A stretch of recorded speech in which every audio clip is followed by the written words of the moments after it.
Saksakallan gunarnavasya Vande Guru Sri Charanaravindan.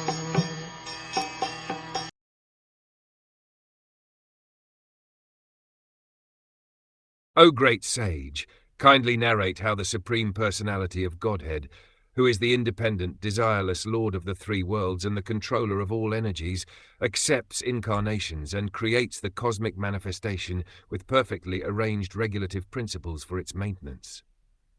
Lord Krishna is the original personality of Godhead, from whom the three creative incarnations, namely the Purusha avatars, Karananavashayi Vishnu, Garbhodakashayi Vishnu and Shirodakashayi Vishnu, expand.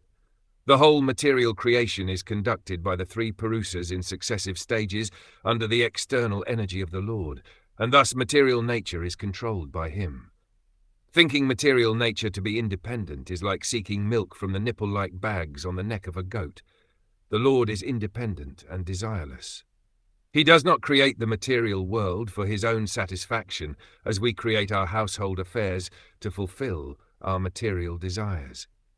Actually, the material world is created for the illusory enjoyment of the conditioned souls, who have been against the transcendental service of the Lord since time immemorial.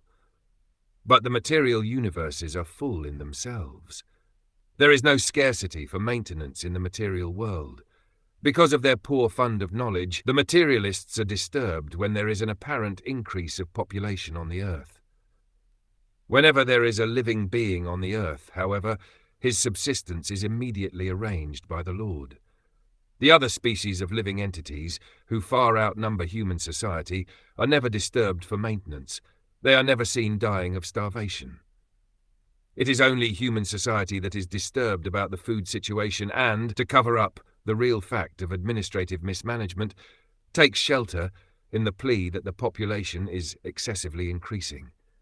If there is any scarcity in the world, it is the scarcity of God consciousness. Otherwise, by the grace of the Lord, there is no scarcity of anything.